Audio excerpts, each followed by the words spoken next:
St. Mary Netherton Daily Chronicle, Evening Edition, June 7th, 1925.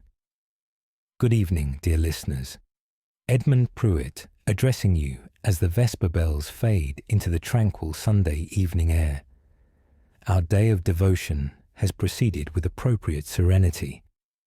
The morning service was well attended, with the church flower committee's arrangement featuring Mrs. Simmons's prize-winning gooseberries drawing particular notice. The Reverend Holloway's sermon on the harvest of community spirit was received with appreciative nods, while the parish hall ensemble's musical accompaniment demonstrated the refinements developed over recent weeks. Young Timothy Wilson's percussion contributions were noted for what Mrs. Wilson describes as exemplary restraint that enhanced rather than distracted from the devotional atmosphere. The Women's Institute gathering following the service proved most satisfactory, with Mrs. Hargrove presenting competition certificates to yesterday's preserve winners.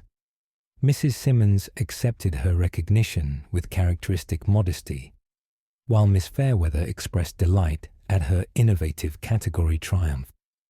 Colonel Weatherby's unexpected marmalade entry received particular commendation from fellow parishioners, with several requesting his recipe for future reference. The tea room's special Sunday selection, featuring competition-winning preserves, attracted considerable patronage throughout the afternoon.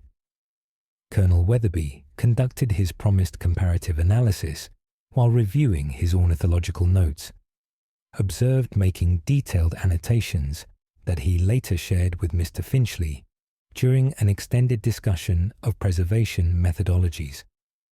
Mrs. Hartley reports that both traditional and innovative preserves were sampled with equal enthusiasm, suggesting successful acceptance of the revised competition criteria.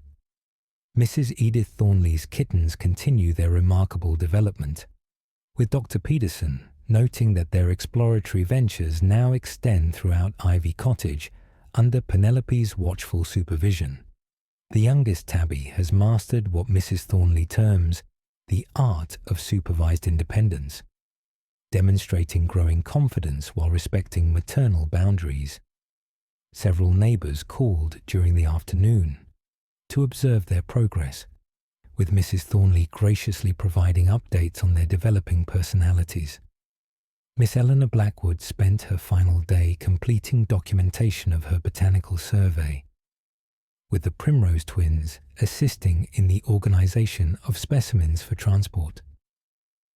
Dr. Peterson reports that his cousin has expressed particular satisfaction with the research accomplished, describing our region as possessing botanical diversity that exceeded academic expectations.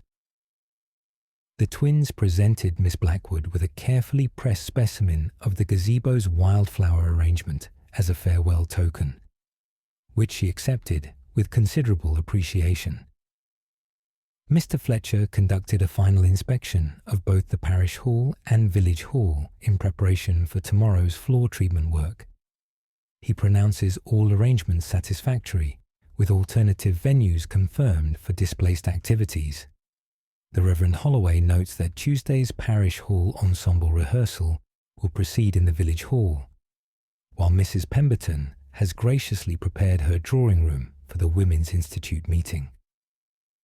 Mrs. Barnes's leghorn hen produced no afternoon egg, which Dr. Peterson suggests represents proper Sabbath observance rather than any diminishment of productive capability.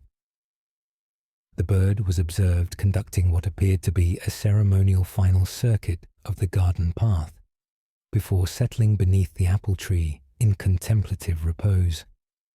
The wildflower garlands adorning our pond gazebo continue their graceful decline, with Mr. Fletcher noting that their natural fading process adds a different but equally compelling aesthetic dimension to the structure. Several evening strollers paused to appreciate their changing beauty in the gentle twilight. That concludes our evening report.